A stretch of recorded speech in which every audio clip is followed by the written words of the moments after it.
Qozog'istonning tunji prezidenti Nursulton Nazarboyev tuyuqsiz istiqo berdi. Uning vazifasini 2020 yilgacha parlament raisi Qosim Jomart To'qayev o'taydi. Nazarboyev televiziyada so'z qilib, o'zim uchun qiyin bir qaror chiqardim dedi. Nazarboyev Davlat bexatarlik komiteti va parlamentda ko'p sonliqni egallaydigan Nur Otan partiyasidagi raislik vazifasini davomlashtirganligini aytdi. Bu haqda ko'z qarashlarini bildirgan Sharq Turkiston informatsion markazining raisi Abdujillo Qarqash apandi Nazarboyevning atrofidagi cho'ng davlatlarga qarshi tuyuqsiz o'limdan keyin o'tirg'i chiqish ehtimoli bo'lgan qalaymaqonchilikdan andish qilib bu qarorni chiqarganligini bildirdi. Qarqash yana Qozog'iston zimin jihatda bir cho'ng davlat bo'lib qolmasdan bir tarafida Rossiya, yana bir tarafida bo'lsa Xitoy bor. Qazilma boyliqlari jihatda mo'l bir davlat. Shuning uchun Nazarboyevning tadbirlik bir shaklda istiqo berishi huquqidek bir ish emas. Saq vaqtida o'rniga o'ltiradigan bir kishini ko'z tutish maqsadida chiqarilgan bir istiqo qaroridir dedi. Xitoyning Qozog'istondagi yerlik hamtomoqlarining 15-mart kechasi Serjan plajini elib qochmoqchi bo'lganligi o'tirg'i chiqdi.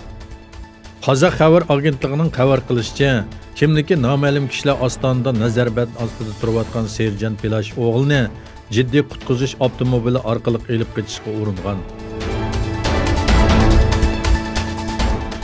Uyg'ur faoliyatchi Amerika Tashqi ishlar ministrida Dunyo Uyg'ur qurultiyi ijroiya komitetining raisi Uyg'ur faoliyatchi Ömer Qanat Amerika Tashqi ishlar ministrligida muhim uchrashuvlarda bo'ldi. U Tashqi ishlar ministrligi doiralariga Sharq Turkiston vaziyati haqida ma'lumot berdi.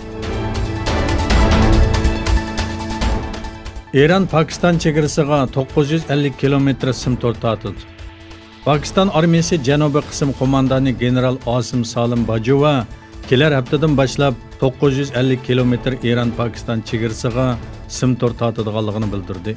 Quvatta shahrida bir yig'inga qatnashgan Bajova chegara boshqarish va bexatarlikning Balojiston shundaqlab butkul Pokistonning bexatarligi uchun muhim ekanligini ta'kidladi. Amerika Moliya Ministrligi Venezuela qizilma shirkati Minerva'ga qarata yangi bir embargo yurgizdiganligini uqtirdi. O'zini vaqtli prezident e'lon qilgan parlament a'zosi Juan Guaidoni qo'llagan va Venezuela prezidenti Maduro'ni e'tirof qilmaydigan Amerika hukumati yangi bir embargo qarori chiqardi.